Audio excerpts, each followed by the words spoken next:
Hey guys, welcome back. So on today's episode, we're gonna be talking about something I just brought up actually before recording, and it's basically having too much to do on your list and how stressful that gets.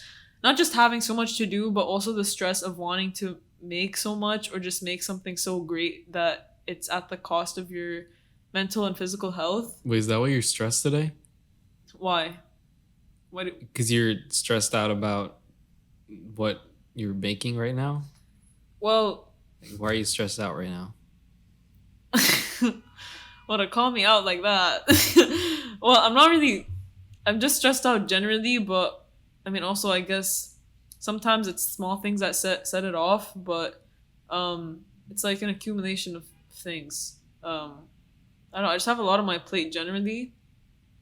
Stuff like just priorities, the things I have to do for like home because I recently moved, so stuff I have to do for my apartment. Um, Stuff like that. Just balancing life, I think, and like work as well. I have a lot going on. And also school. College is also a big add to that. But so yeah, and also just wanting to create something really cool for like as a personal project, but having to balance having to balance these other things. Um and just wanting to do everything so great that it's obviously not possible where one thing has to take the hit and maybe not be so great or as great as the thing you want to put most of your effort into. um and so that also is stressful in itself because you just want everything to work out obviously, but Well, damn. yeah, well, that's Okay. yeah. um But how do you take yourself out of that mindset? well, I try to just be more present. Like that sounds so. But don't give like a bullshit answer. Like what? Because you know how people say, I like to take a bath or something. But like, No, what's no, this is really my answer. Not bullshitting. I really try to be more present because once like things start accumulating and like building up in my head, once I like try to be in the present, I realize I can't even handle everything all at once, so it's not realistic. So why am I stressing about it? And I just try to focus on what I can do right now and what I can control right now, and as try to forget things I can't control because that's just unneeded stress. Then I mean, sometimes it helps just to like be literally like it sounds like a bullshit answer, but like just being more mindful, like just being where you are rather than in your head really changes a lot of things. And I mean, there's a lot of things you can do for that. Like it's pretty simple. Like not, I mean, it's hard to be good at, but I think just, I mean, this is more of a therapy kind of thing more than it is like, um, I don't know how like relatable this is to be honest, because it depends on how everyone takes care of themselves personally. For me, it's just literally trying to find the science of how to undo what my brain does when it goes into anxiety and how to just tackle my like what works I can do in the present moment and like right now, because that's all that like I can do. I shouldn't be stressing about projects due like way later, or like I'm basically prioritizing is a way that helps. Is I just try to make a list and number what needs most priority right now. So number one would be do ASAP, and then two, three, four, and so on. Um, but yeah, that's my actual answer. Like that's how but I. wouldn't so? But wouldn't you rather be like stressed out because you have all these things to do than be stressed out because you have nothing to do? Well, even when there's nothing to do, there's something to do. Like I can't. I don't function that way. Where, well, yeah, I You've never do. had moments in your life where you're like stressed out because you just like feel I like you have should be that. doing something. That's why I have so much to do, is because I'm like that, because I don't like having nothing to do. But even if I think I have nothing to do, there's still something to do. Like So I'll is there ever a balance then? Because it sounds like you're making sure that you don't get to the point where you have nothing to do because you always need to be doing something. But then when you have all these things to do, then you're stressed. So like, is there a balance, or are you just always stressed then? That's what it sounds like right now. I think I'm just always stressed. I mean, So then maybe but when you get stressed, does that like ruin your mood? Are you in a bad mood? it depends. A healthy amount of stress gets me to do what I need to do, and I can still keep my mood. But I guess I'm also not gonna be in denial and say that it doesn't easily get overwhelming sometimes, and I can't help but let it ruin my mood and ruin my experience around me. Like I can't even enjoy weekends from how stressed I can be.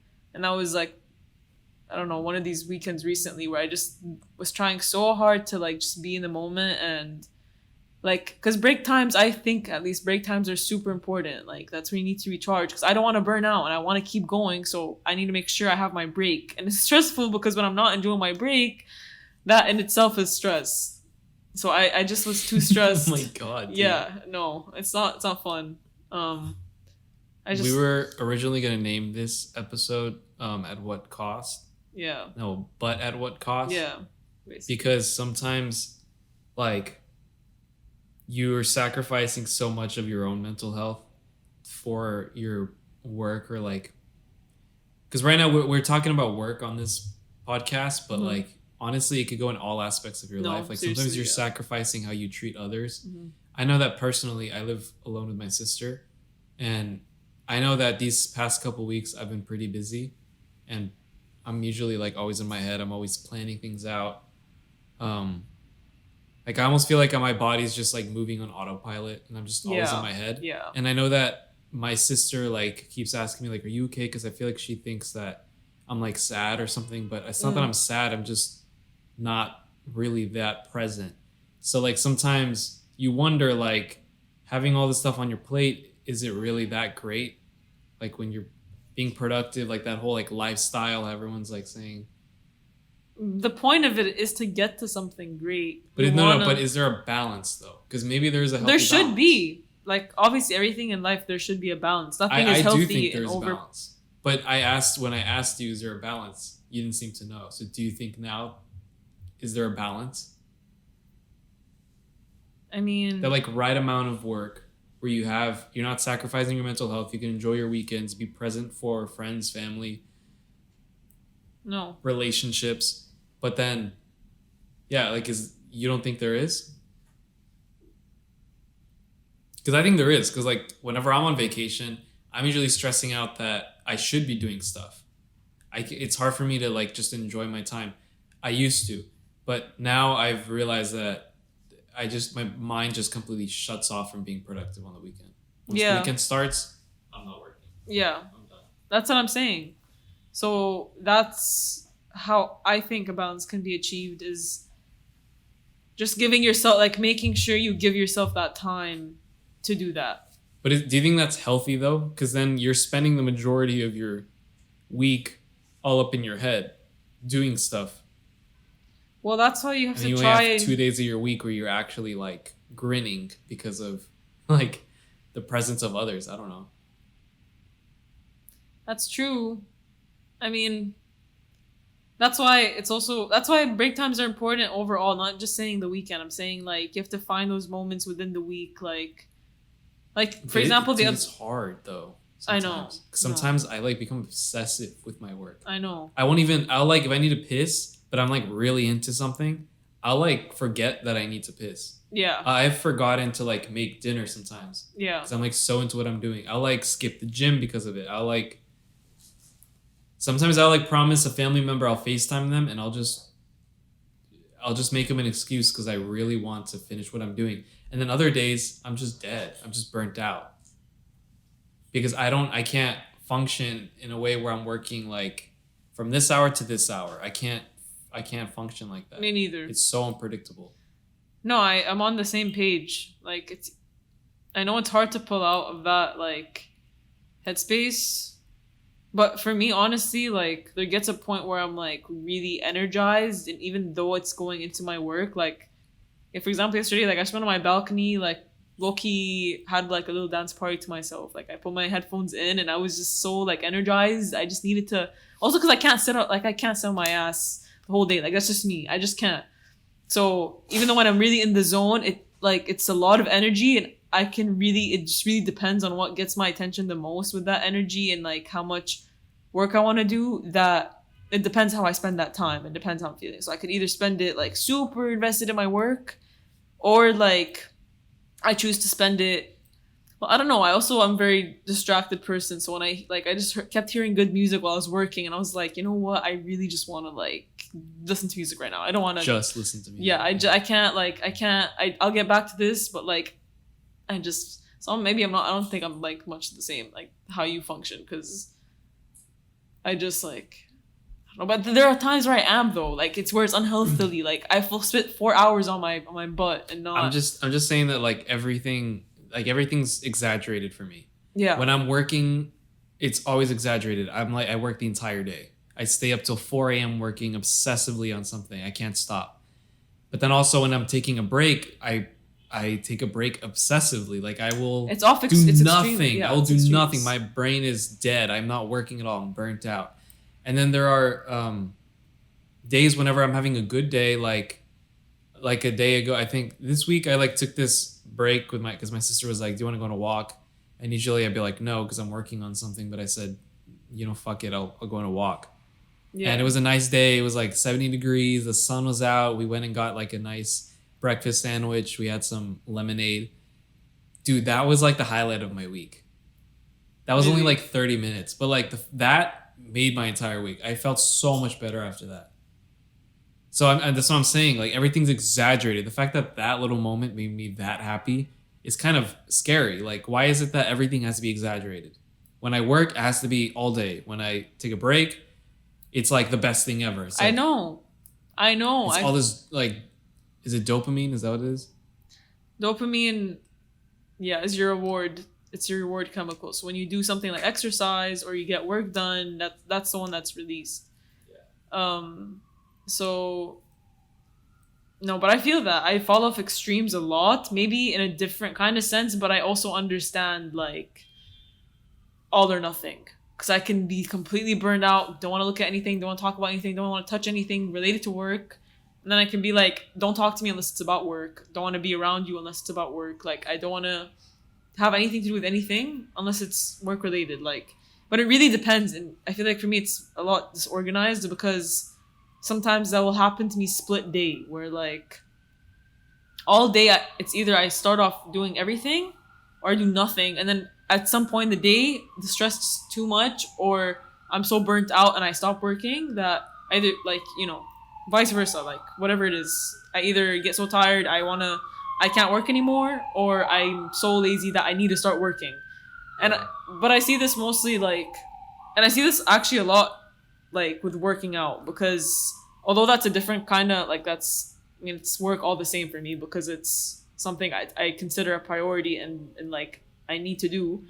I think it's taught me the most about, I think when you have something that you've learned to discipline yourself in, that's when your working habits become like prominent to you. You realize when you're most lazy, when you're most willing to put in the work, how often, like how consistent you are with those things. And so with working out, I realized that it's like all or nothing. And I don't know. It just like, I'm just seeing like work habits and how they show up in different aspects of what you do. Like no matter what the work is, regardless if it's just art or it's creative or it's whatever. I used to be one of those people that didn't believe in anxiety. Like I thought it was just people like being nervous. No, I knew. Yeah. Because I came from but see, I don't want to make it like sound like it's my family's fault or anything. No, I know. It's just, when I just grew up in a culture, not just family, I'm talking about like friends, everyone, very like macho man, like, my family even has this term in Spanish called it's no llores, which just translates to don't cry. Okay. Like as a joke, like anytime you complain, you're like no llores, like come on, you got this, like be a man, like what are you doing? So I like never said I got anxious. Like I didn't even think I was like people are just nervous. Like well, you don't realize it's a real thing until you experience it yourself. And the reason why I think I didn't like feel anxiety for the majority of my life is because my anxiety manifests in a really weird way, where I get episodes of derealization. Like I just mentioned earlier, like when I completely just am in my head, I'm like running on autopilot. That's like the mild case. When it's bad is whenever I have like these mini episodes where I have to stop and I feel like I'm in a simulation. Like I look around me and nothing looks familiar. And that is whenever I know that I'm derealizing, but then I'm like, I'm not doing anything to help it. Like I don't go outside, I don't take a breather. I'll like continue working because I'm like, no, but I need to finish this. I know that I'm feeling this, but fuck it. Like I need to finish this. But then what you're sacrificing is then I get a mini episode of derealization and I'm like, this is bad. Like I need to stop. I need to stop. So that's like now I understand what anxiety is and that it doesn't just manifest in panic attacks because I've never gotten a panic attack in my life. But I'm realizing now, and after talking to like a therapist and talking to doctors, like anxiety is way more complex than just panic attacks. Oh yeah. It manifests in so many different ways. And the thing is like I've definitely like learned to be a little healthier with my work habits. But I mean, I say that, but like it used to be really bad. Like I would stay up all night. Like even the thing is back in high school, like the way that it would work out is that I would just not do any homework and just work on my own stuff. No, same. And I would stay up all night, even though let's say I had sports, I was always part of clubs. I always had something to do. Yeah. So I would always be running late to things. I would always be sleepy. I would always be half like mentally, I was barely there. Like, and then when I came here to college, I realized that like I have more responsibilities. Like I have to actually like function as an adult. I need to get groceries. I need to figure out finances. I need to do this and that. Like I actually have responsibilities now. So I can't just like ignore everything, all life's responsibilities, and just do what I want to do. So in that way, I think that helped my unhealthy work habits, but I'm still very much working on it. Do you think that, well, do you ever step back when you're not in that anxious state and analyze yourself when you're in that anxious state? This is actually actual like therapeutic practice, but it's called chain analysis basically. Wait, where I what? When it like it's just when you do a chain analysis of your behavior. So when you're not, this is like especially important not to do when you're emotional or when you're feeling anxious, when you do it when you're calm or when you're like fine.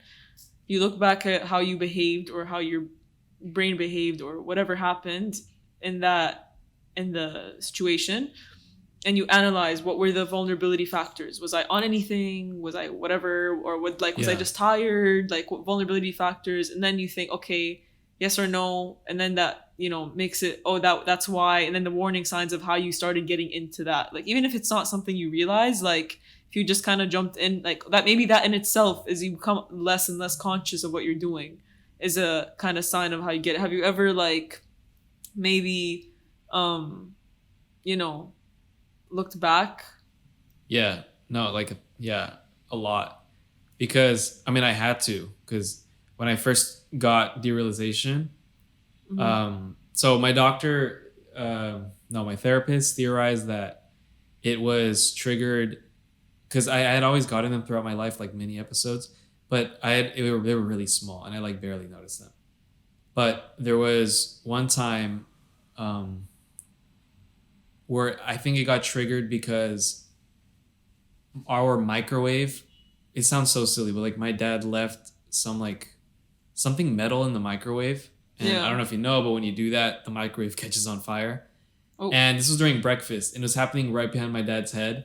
Like the microwave was literally catching on fire. And I was like, I just froze. I couldn't even say dad. I just like froze because I was like, like in my head, I was like, dad, turn around. And like everyone was looking down. No one was paying attention. And in my head, I had totally created a whole situation in my head. I thought the microwave exploded. I thought like there was a whole fire, and then I snapped out of it, and my dad was putting out, like he was just simple, like he was just waving out the fire, like it was fine. the fire alarm went off, but like that's it. And I look at my mom and my brother, and they're just sitting there like nothing, eating breakfast. And I like knew something happened, but to me, like I didn't think much of it. But like a couple days after that, I had chronic derealization. It wasn't a mini episode. It was for like 3 weeks. I felt like I was in a simulation. Nothing felt real. Okay. And you can't, what? No, go ahead. You can't, back then, I didn't know what it was. I mean, I didn't even know what to Google. Like, I didn't even know how to Google the symptoms. I thought I don't know. I had many things. And for a while, I thought I was having like early stages of schizophrenia. I thought I had early stages of Alzheimer's because Alzheimer's runs in my family. I was having all these thoughts. And I didn't want to tell my parents because I was like, they're going to think I'm insane because I thought I was insane. And I mean, once I like figured out what it was, I finally told my parents. They took me to the doctor. The doctor referred me to a psychiatrist, but my dad was like, that's bullshit. Psychiatry is not going to help you. Let's just get you a therapist. I got a therapist. He told me exactly what it was. After that, it slowly went away. Like very gradually went away. I started feeling more and more real. And then that's whenever he started to, because what therapists do is that they don't tell you what's wrong. Mm-hmm. They ask you the right questions for you to realize what's wrong yourself. And I realized it was stress. That at that point in my life, I was going through a year-long, I was breaking up with a girlfriend that I had been dating for a year and a half. I was going to college. I was struggling with the decision of even going to college or not. I was, there were just a lot of things going on. There was COVID. There was like some personal matters in the family that I was just kind of stressed out about, like health-wise. Mm-hmm. I was just going through so much stuff. So that day with the microwave, that was a tipping point. My brain had enough. I had enough stress on my plate. And what happens, what derealization is your brain's way of protecting you, of numbing your brain to pain. Yeah. So my brain was just it just shut off, basically. It basically put this numbing filter so that I wouldn't be stressed in that moment. And apparently animals get that right before they die. Fun fact. Because that's why animals don't feel like that much stress right before they die. Because what happens is they get so stressed that right before they die, they get derealization. So they actually don't suffer that much when they die. But I thought that was insane. It's our brain's response. It's really weird how it works. So anyways, so where I'm going with this is that like after that, I obsessively researched everything about it because I wanted to make sure I had full control over like any future episodes or anything. Yeah. I did not want to go through 3 weeks again of chronic derealization. I couldn't function. I literally didn't work for 3 weeks. I know because I went through the same thing. I couldn't function in my relationship. You can't. I couldn't work on my work. I couldn't read. And you think you're going crazy. I couldn't sleep. It took me hours to go to sleep. I was always in my head. I was like, no. Those were like like some of the worst weeks of my entire life. Like that was so bad. So now, like what you asked me was like, do I analyze like what happened? And yeah, like I know exactly the signs of right before an episode's about to happen. And even when an episode happens, is like, I'm not scared of it. I just embrace it. Because that's what I learned that by being scared of it, you're just being stressed. You're oppressing it. And you're actually making it worse. Yeah. So that's why those 3 weeks were so bad. Because for 3 weeks, I was terrified of what I had.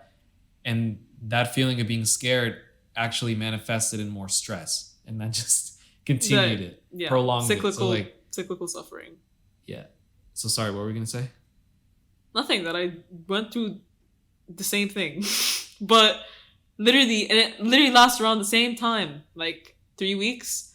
And how it stopped, I didn't even know what was going on. I didn't realize it was anxiety until like way later because I thought I was going insane. When I told my mom and sister this, well, I understand my mom's reaction because I'm kind of raised around the same culture. Well, where it doesn't matter if you're man or woman, but obviously it's a more emphasis on men though. I'm not gonna like ever hide that.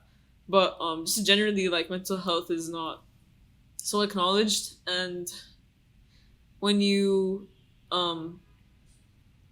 it's just when you talk about that stuff, like it kind of worries the family, and also because it's such a collectivist like reputation. My dad was so stressed. Yeah, like He was stressed so out stressed people would say something. But he thought I had Alzheimer's. That's what he was scared about. Okay. Yeah. It was pretty deep. Yeah. He was really terrified. Like, he told me afterwards, he's like, I'm not gonna lie, like, I try to keep it cool, but he himself was anxious about me being anxious. It was just the whole thing. So yeah, even opening up to your family when you feel that way and you don't know what's going on is terrifying. And then like at some point my mom like was so like, I think that was a projection of her stress and anxiety that she was mad. She was like, stop, like you're being like so dramatic and everything. And I just felt like, and even when she was comforting, I felt like I was going crazy because I didn't feel like she was real. Because I was literally like, I can't even trust this right now because I feel like I can't trust anything. And like, it just felt so scary. I didn't know what I had. And when I would go to sleep, like I'd have dreams. Like that was the first time I experienced sleep paralysis.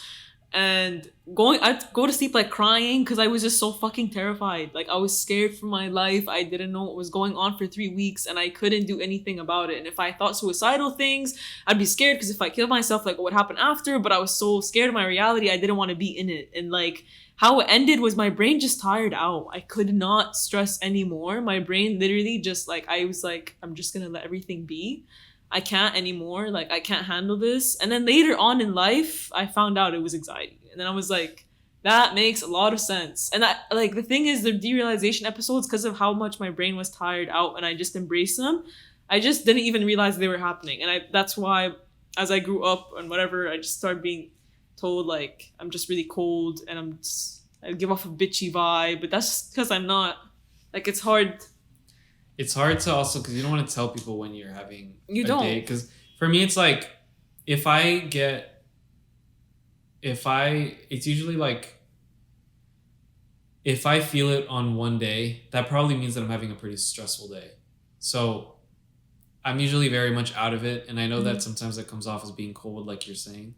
Like I said it earlier with my sister, like, sometimes I just feel bad because like I know that she must, you know, it like puts her in a bad mood. I could tell, like, it's just like, it makes them worried, but like, you're not in a bad mood. Your brain is just numbing out, like numbing itself from the stress. Basically. And I was also like, with my therapist, because he said he when he was explaining the whole thing to me, he was saying that it could be triggered by trauma and like all this. And I was like, what trauma have I dealt with in my life? Like, my life has been pretty simple. Like I've like had some moments in my life where like I still remember to this day very like graphically, but I never saw that as trauma. But he like had to explain to me that like trauma doesn't always have to be like you in a plane crash. That's like, what I'm saying. It could be the smallest thing. Yeah. It could be a moment where a car almost hits you and you almost die. Like it could be something like that, or it could be something like so subtle. A lot of times it's I don't know. really subtle. Or someone yelling at you really loud once. That's, yeah. Both of those things can give you really bad trauma. Especially growing up, do you know how malleable our brains are like as children? Do you understand? Yeah. Like I realized I didn't know what I was experiencing until I remembered that feeling that I got was the same feeling I got as a child when my mom left me to go out at night. Like when she had an event, my stomach would start hurting and I'd start crying and I felt like so like I didn't know it was anxiety until I realized I had separation anxiety from my mom as a kid. And I was like, this feels so familiar. And I was like, that's where it's from.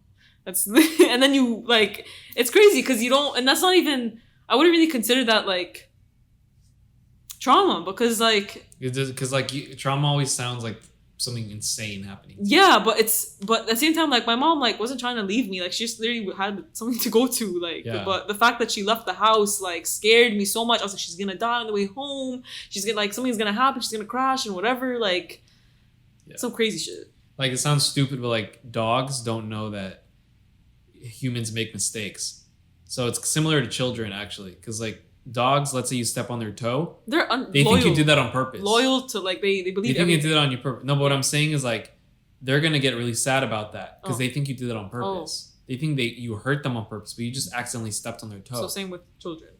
Children, yeah, because they think they don't think my mom needs to go get milk from the grocery store. No, they're like my mom's leaving me. They're abandoned, like because they're like dogs. Like Yeah. It's kind of insane how it works, but that's just how it works. It's just because their brains are so Yeah. underdeveloped that you don't, like, it feels that way. But when you grow up and obviously you have better comprehension skills, you obviously know it's not. But when certain things happen and they trigger these feelings, you can't help but get anxious or like get in your head, or you realize like it's unconscious because like that's what you were. It's basically behavioral cognitive. I forgot the word, but yeah, I forgot. it's Something. taught, basically nurtured into you without you realizing, but also not purposefully. It's your brain. Anyway, So, do you think that, because I have a theory that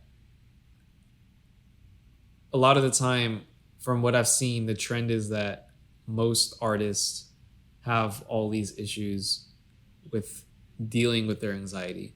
Not that they're more anxious, they just have more issues dealing with it. So their way of dealing with it is escaping from it with art. So that's just a theory of mine. Do you think that's true? it also brings up the question, like, From the artists you've met, how do you think they deal with anxiety well? Do you see a trend in how they deal with anxiety? yeah, Because what I've noticed is that most of my artist friends don't deal with anxiety they very escape well. it.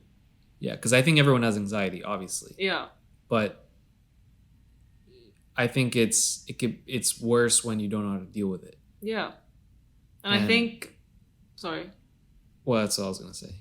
yeah, but that exactly what you said. They use art as an escape. You're not dealing with anything. You're escaping. That's why artists make things, because their way of escaping anxiety is creating.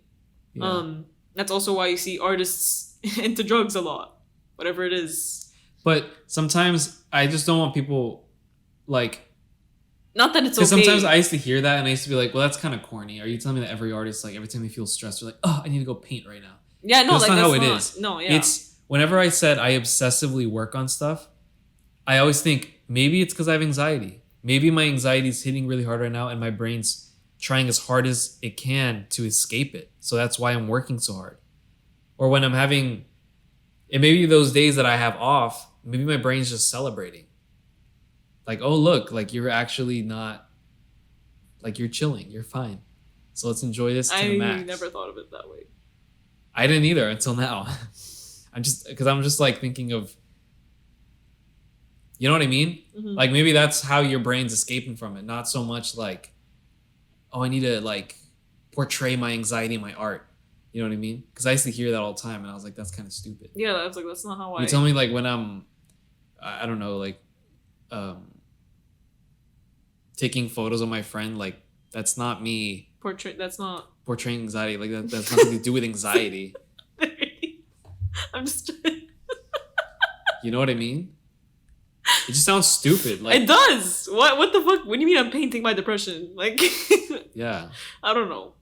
Maybe they do. Maybe some people do. I don't know. I just know from the people I've met. From people I've met, it's not like that.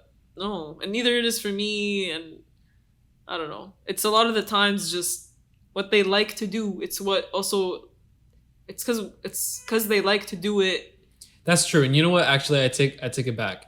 I think anyone who works obsessively at things struggles with dealing with their anxiety. I changed my statement. Wait, Like, which have you seen statement? those dudes that like obsessively are at the gym? Yes. Sometimes I feel like they're doing that because they can't deal with their anxiety, so that's their way of escaping. That's Yeah. what they're putting all their effort into because their brain needs to escape. So honestly, I changed my mind. I think it's anyone who works like obsessive, not like work hard, like work like an unhealthy amount. I think those people have the most anxiety. Not most anxiety, sorry. People who deal with it the worst.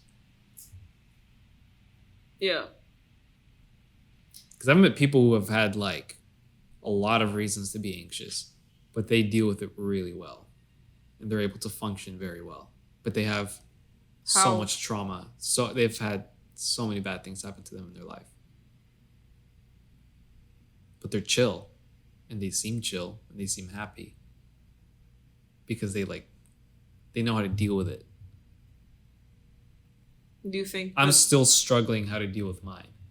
Because this derealization stuff is new to me. I've only had it for like a year now. and I'm still like learning how to like deal with it. Yeah. It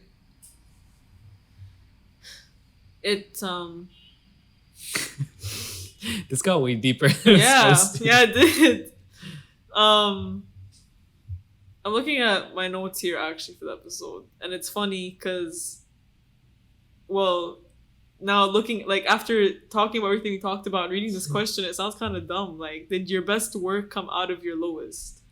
Well, that's literally why I asked that question, because I kept thinking about that, and I'm like, never have I started a project because I'm like with the intention of like, I don't know, like I don't know. I just think it's kind of, I don't know what to say to that. I just don't. I'm like now realizing that maybe that's why I work obsessively sometimes. That maybe I'm just really anxious and I just need to like escape somewhere. So I escape in my work.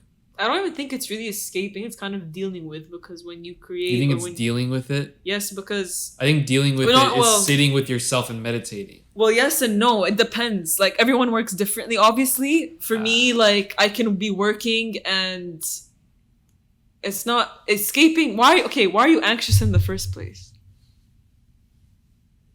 Because, well, I don't know if I'm prepared to talk about why I'm anxious, but I mean, there's a lot of things why I'm anxious. Recently, I've felt very insecure is the wrong word. I just feel very, I just feel like this is the time of my life where it is most important to work as hard as I can.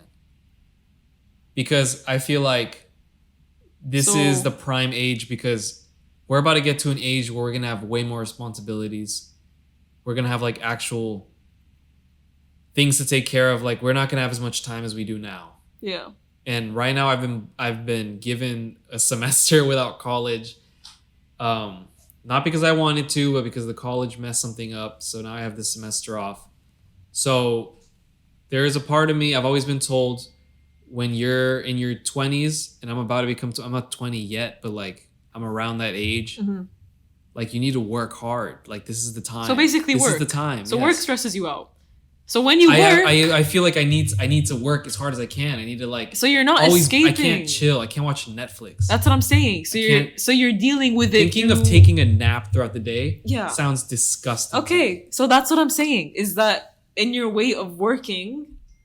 That's your way of dealing, because when you work, you're getting that dopamine. But that's not healthy. I shouldn't. It's not healthy. Like, I'm not saying it's healthy. I shouldn't find working obsessively as a cure. But that's what I'm saying. It's not saying it's healthy. I'm just saying. Okay, that's interesting, because but that's an interesting way to look at it, because how I see it is like I work so that I feel like I did something. Like, I did something, and even though it can get obsessive, and sometimes I have a million things on my list and I need to shoot down everything today or else I can't sleep at night. No. It's good when you finish something, right? It's great. It's great. So when you keep doing it, but if you really look at how you were slaving over what you were doing, is that healthy? No, that's what I'm saying. It's not healthy. So that's what I'm saying. You're escaping. You're not dealing with it the right way. That's true. Okay, that's true. A harsh reality. That's true. Working till 4 a.m. is not healthy. That's not healthy. The fact that I choose work over exercise, work over dinner, work over all this, it's unhealthy. That's not the right way of dealing with anxiety. That's not the right way I shouldn't even be having those thoughts to begin with. I shouldn't have to feel that I need to work to my max right now. It's kind of stupid. It is. Yeah, and just lists, man, lists. I've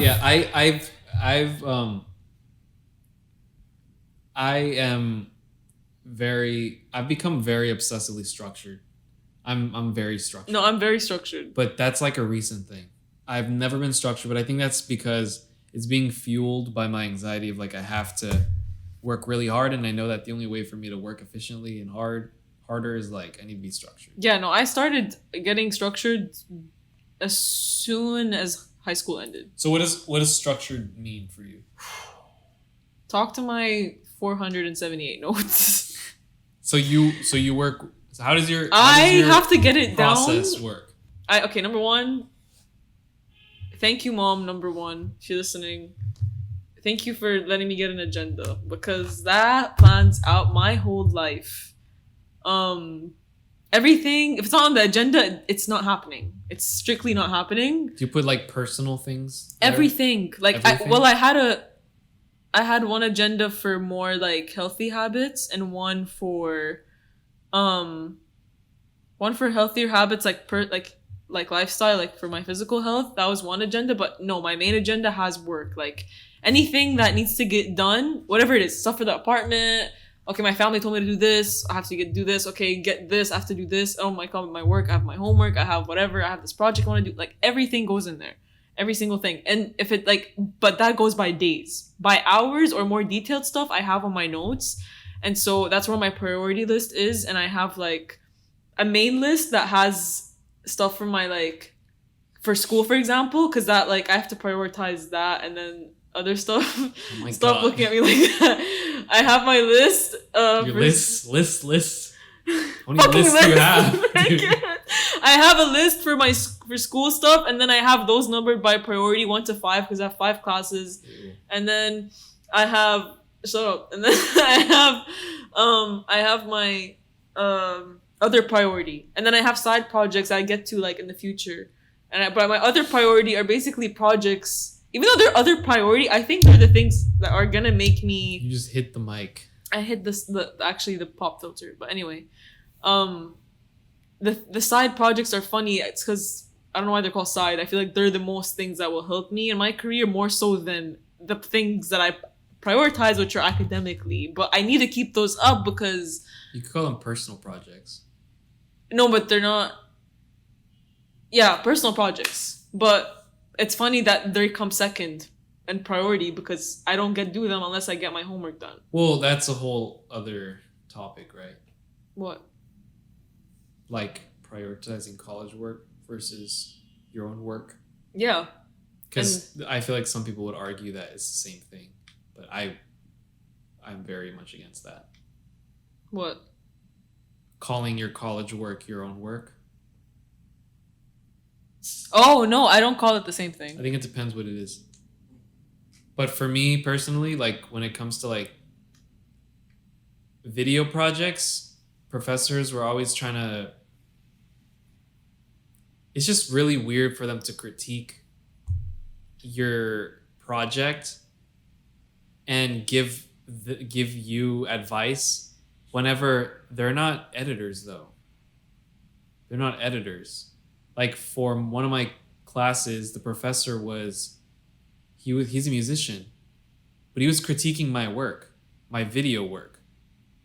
Again, what is critiquing and by what standard and whose opinion? That's why it's bullshit. But I know, but the whole project was built on their boundaries, right? They create the boundaries, they give you the rules, they give you the topic. That's already weird to me. And on top of that, they're going to critique you, and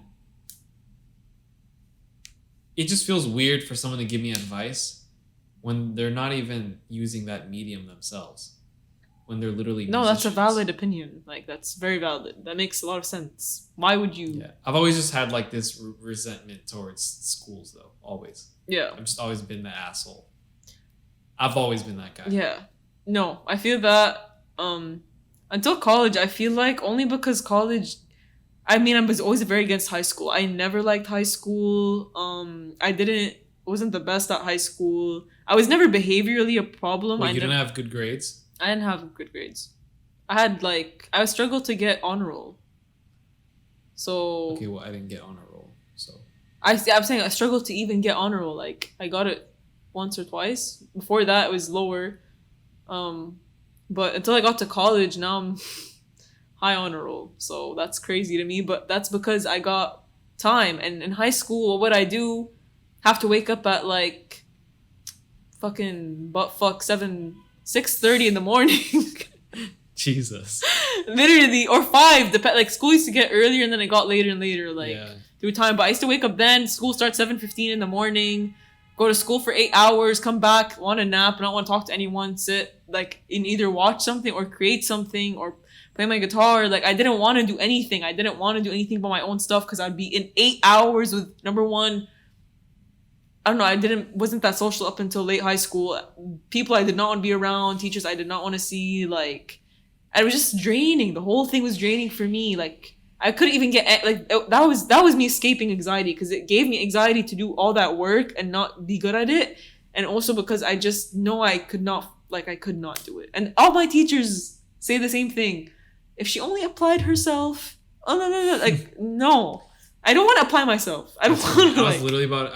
I was like 3 weeks ago. I was gonna make a video that's literally about that topic. I was gonna talk about how in school my teachers had always told me that I was a really hardworking kid, but I never put my work ethic into the right things. Yeah. And like now that I'm older, I just like think about how terrible that is to tell a kid. That shit. No. That's. But yeah, it's just funny that you brought that up. Yeah, no, I hated until I went to college and I realized I have so much time to do whatever I want to do, and okay, I can do some things academically. That's cool. By the way, I think when I say things that like I wanted to do, I'm not talking about like doing like I don't know, like with something that's like bad for a kid to do. Like I wasn't putting my work into like doing something stupid. Yeah, I know. I know. I'm just like saying because I've heard that a lot. Like, so are you saying that kids should just be doing like whatever they want? Like, should they just be like going out and like going to the mall? Like, no, dude. Like, no. I think kids should be given some kind of liberty to explore some skills, especially when they're young, because it starts developing this like. How do I say it? Like it starts opening their mind more. It starts making them like think about other things that they didn't even think. Like it gives them that skill to learn stuff on their own. And I think that is something that I've always had, that if I'm ever gonna like compliment myself on, that's what it'd be. That I'm really good at learning things on my own because I've always done that. And that's what I hate that schools don't do. That they don't give students that skill. So by the time they're in high school, like they don't feel the need to learn anything things. Unless it's taught to them. And then they get to college and they're confused as fuck, like what they're gonna study. And it's like, well, I don't know what to tell you, man. Like it's not your fault. It's so weird because a lot of my friends growing up, like because like back home, I don't know, I didn't have like not everyone basically did stuff outside of schoolwork. Like it was either you do schoolwork and you just chill out with your friends, do nothing. That's it. You either do schoolwork or you chill out with your friends. That's what I mean. Yeah, so like when I would play guitar or when I would start getting into other things, be like, you're so talented. I'm like, I'm literally not talented. I just put fucking time. Like I don't like, even if like I don't care whatever the reason is. I just didn't, even if my grades suck, whatever, like it doesn't have to be that way. You can do well in school, but if you have the effort, you have the time, whatever, like I don't know. That's actually kind of interesting that I didn't think about that.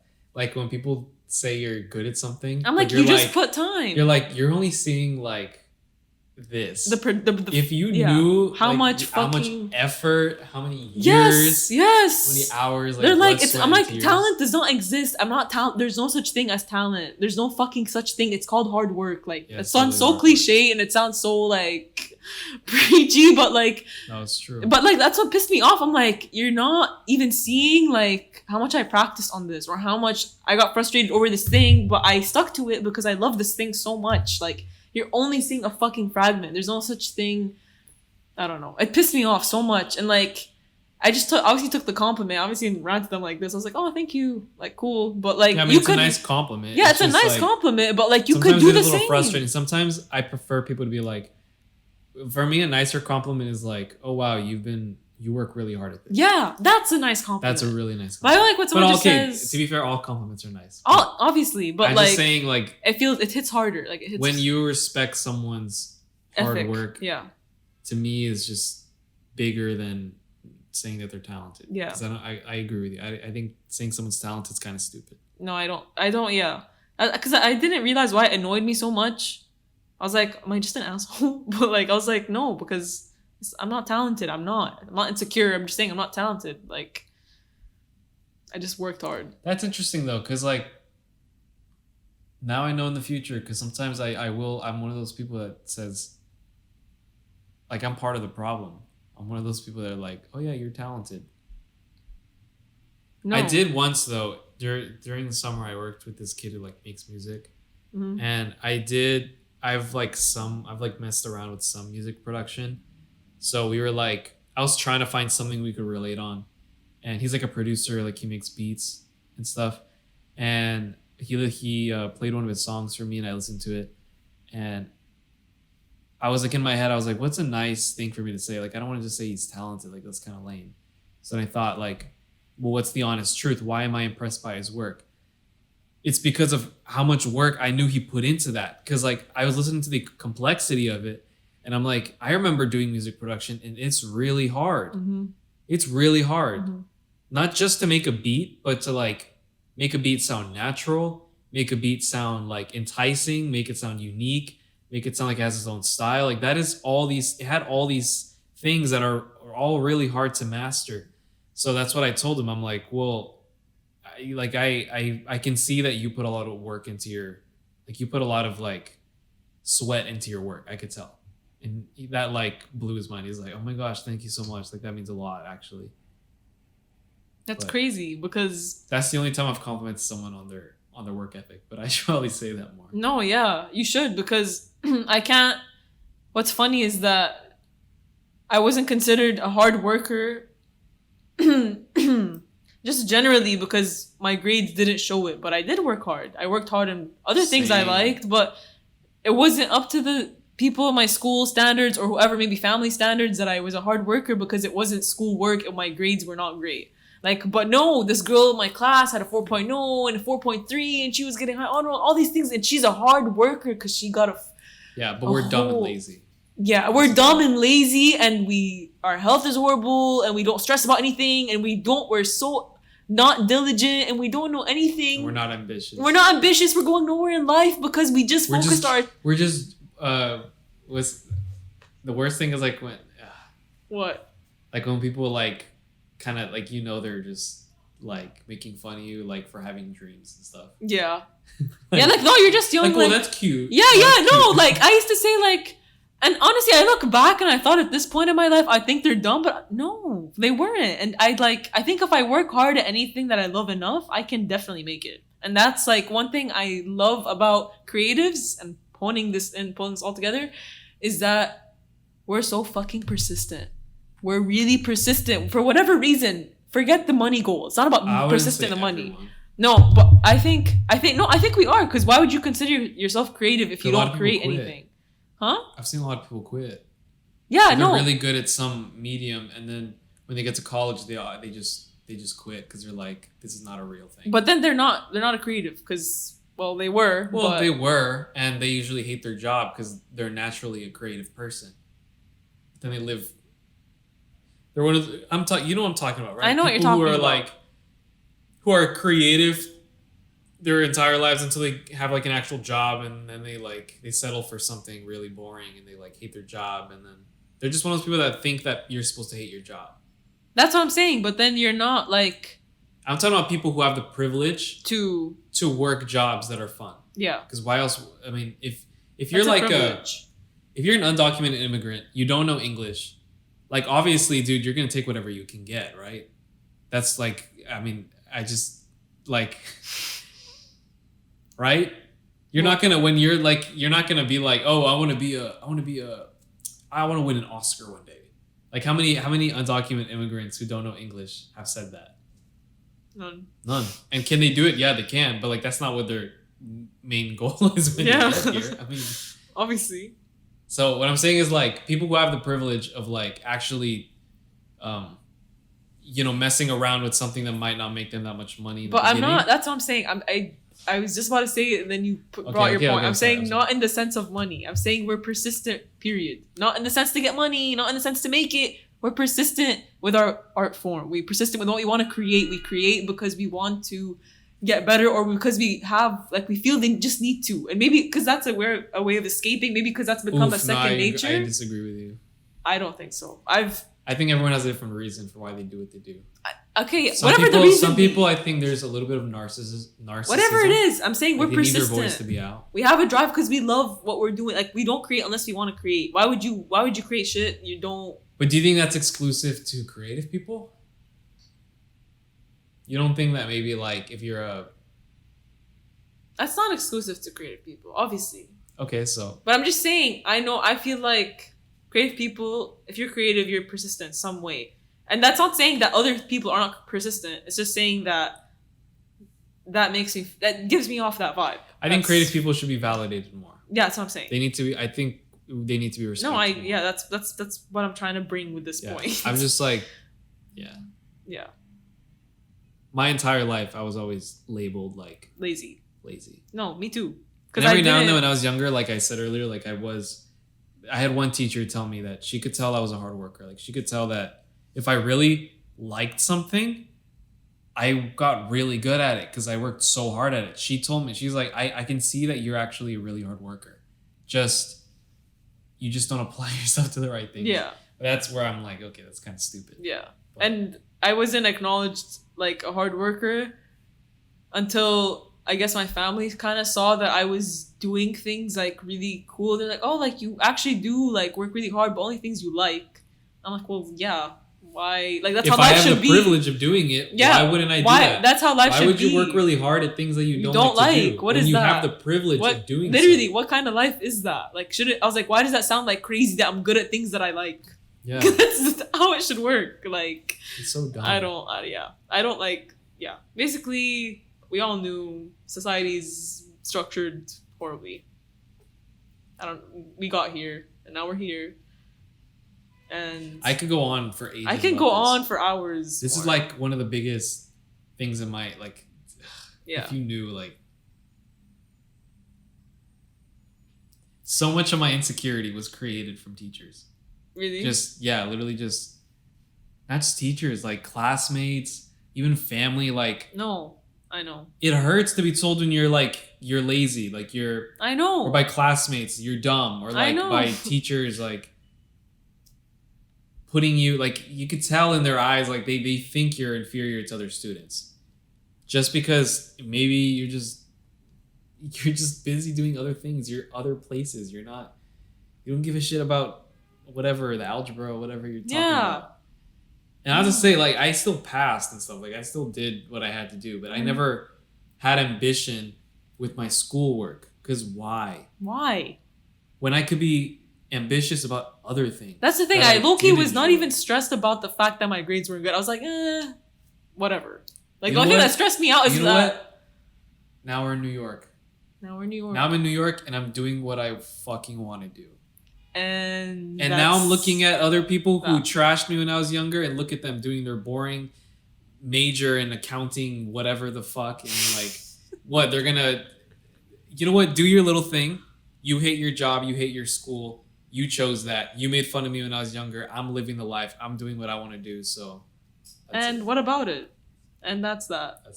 That's that.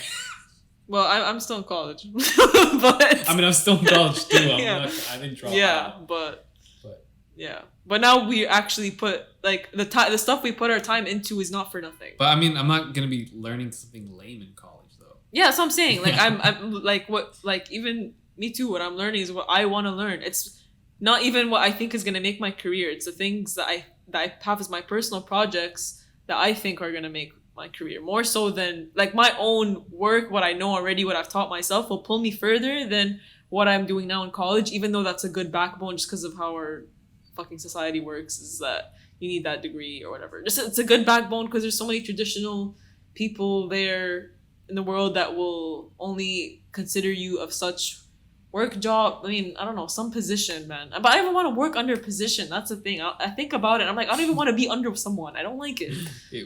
We should probably save that for something else because we're like, we're way past the time.